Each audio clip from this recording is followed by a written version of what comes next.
Assalamualaikum dan salam sejahtera. Saya Siti Insyirah dari tim VSS Tarjih. Pada hari ini, saya akan membuat liputan tentang program silang budaya peringkat sekolah Persatuan Tamasajaya. Jom kita saksikan.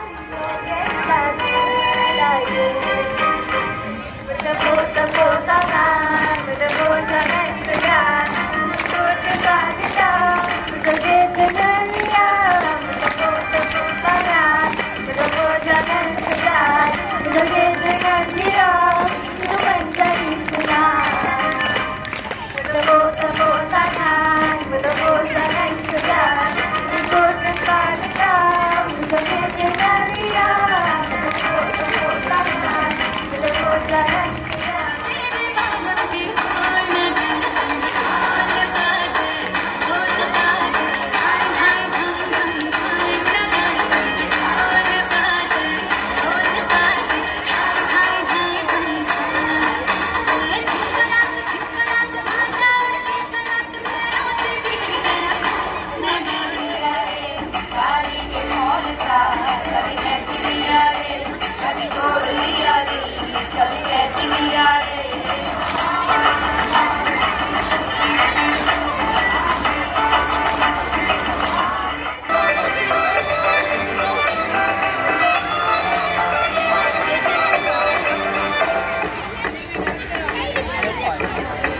Kami ucapkan selamat datang, apa yang kurang dicari jangan. Melenggang,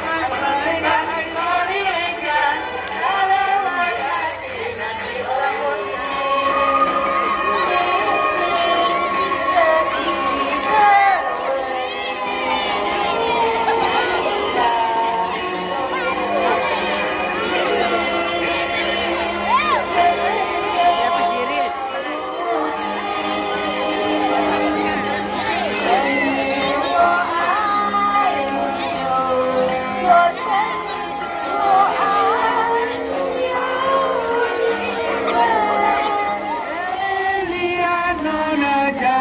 rasa sayang, sayang, hey, rasa sayang, hey, rasa sayang, sayang, hey, Elia nona jauh, rasa sayang, sayang, hey.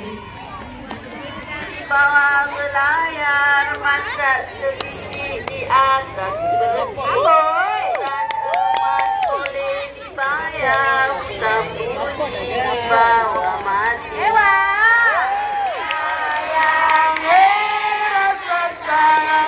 sayang, Elia nona jauh, rasa sayang, sayang.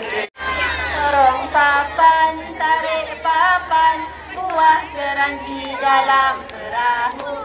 Suruh makan, saya makan, suruh menanti, saya tak mau. Rasa sayang, rasa sayang, sayang. Nama adik siapa? Lady Salim Sin. Boleh tak adik terangkan apa tema baju adik hari ni? Chongsang. Hai. Hai. Bolehkah awak perkenalkan diri? Ya boleh, nama saya Sanjiman Nayar. Boleh tak awak perkenalkan baju apa yang awak pakai hari ni? Baju yang saya pakai hari ni ialah jippa. Apakah perasaan awak hari ni? Seronok dan gembira.